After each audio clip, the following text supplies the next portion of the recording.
বাংলাদেশের সাথে যুক্তরাষ্ট্র সহ পরাশক্তি দেশগুলোর সম্পর্ক নিয়ে গুজব উড়িয়ে দিয়ে বিশ্ব নেতাদের অভিনন্দনে ভাসছেন প্রধান উপদেষ্টা।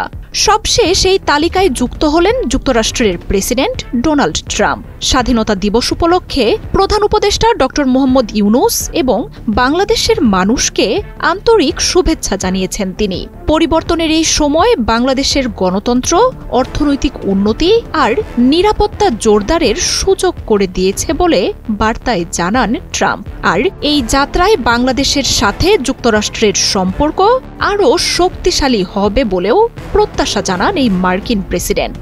শুধু যুক্তরাষ্ট্রই নয়, বাংলাদেশের সাথে সম্পর্ক নিয়ে বার্তা এসেছে রাশিয়ার কাছ থেকেও। অন্তর্বর্তী সরকারের দায়িত্ব নেয়ার পর থেকে বিশ্ব অঙ্গনে নতুনভাবে মাথা উঁচু করে দাঁড়িয়েছে Bangladesh. Colour expert, George sap এবং মাইল্ড অন হ্যান্ডস টেকনোলজি সমৃদ্ধ অরিক্স ক্রিস্টাল ওয়াশ আপনার লন্ড্রি এক্সপার্ট। টালমাটাল পরিস্থিতি আর অস্থিতিশীলতার মতো বাধা অতিক্রম করে বৈশ্বিক বিভিন্ন আসরে বিশ্ব নেতা, ব্যবসায়ী এবং রাজনীতিকদের সামনে তুলে ধরেছেন নতুন বাংলাদেশকে। সেই ধারাবাহিকতায় দ্বিপাক্ষিক সফরে পরাশক্তি চীনে আছেন প্রধান উপদেষ্টা। শুক্রবার দেশটির প্রেসিডেন্ট শি জিনপিং এর সাথে বসবেন বৈঠকেও। তবে চীন সফরেই প্রধান উপদেষ্টা পেলেন বিশ্বের শীর্ষ শক্তির দেশ যুক্তরাষ্ট্রের বার্তা। স্বাধীনতা দিবস উপলক্ষে দেয়া সেই বার্তায় প্রধান উপদেষ্টা ডক্টর মোহাম্মদ ইউনূস ও বাংলাদেশের জনগণকে যুক্তরাষ্ট্র ও তার জনগণের পক্ষ থেকে আন্তরিক শুভেচ্ছা জানিয়েছেন মার্কিন প্রেসিডেন্ট ডোনাল্ড ট্রাম্প। দেশে যে পরিবর্তন চলমান রয়েছে, সেই সময়টাতে বাংলাদেশ যুক্তরাষ্ট্রকে পাশে পাবে, সেই বার্তাই স্পষ্ট হয়ে এসেছে ট্রাম্পের চিঠিতে। আসন্ন গুরুত্বপূর্ণ সময়ে বাংলাদেশের সাথে অংশীদারিত্ব অব্যাহত রাখতে যুক্তরাষ্ট্র উন্মুখ বলেও বার্তায় জানান ট্রাম্প। দ্বিপাক্ষিক অর্থনৈতিক উন্নয়নকে এগিয়ে নেয়ার ব্যাপারেও নিজের আত্মবিশ্বাসের কথা তুলে ধরেন তিনি।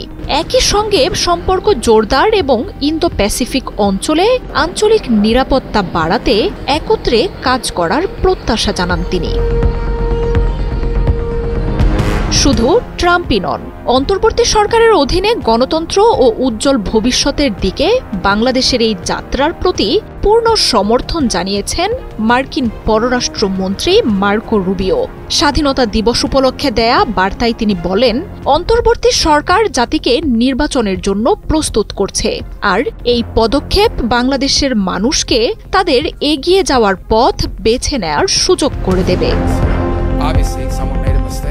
যুক্তরাষ্ট্র চীনের পাশাপাশি বাংলাদেশের অন্তর্বর্তী সরকার পাশে পেয়েছে আরেক শীর্ষ পরাশক্তি রাশিয়াকেও। স্বাধীনতা দিবস উপলক্ষে দেয়া এক বার্তায় রুশ প্রেসিডেন্ট ভ্লাদিমির পুতিন জানান, রাশিয়া বাংলাদেশের সম্পর্ক পারস্পরিক শ্রদ্ধা, বন্ধুত্ব এবং সুপ্রতিষ্ঠিত ঐতিহ্যের উপর ভিত্তি করে গড়ে উঠেছে। রাশিয়ার প্রধানমন্ত্রী মিখাইল মিশুস্তিনও নিজের বার্তায় সেই একই সম্পর্কের কথা জানিয়েছেন। প্রধান উপদেষ্টার প্রতি দেয়া বার্তায় তিনি জানান, বাণিজ্য, অর্থনীতি, প্রযুক্তি, কারিগরি, সাংস্কৃতিক এবং মানবাধিকারের মতো ক্ষেত্রে দুই দেশের সম্পর্ক আরও গভীর হচ্ছে। আমূল রূপান্তরের এক নতুন সম্ভাবনার দ্বার উন্মোচন করেছে। মার্জিয়া উপমা, ৭১। আমাদের ছাত্র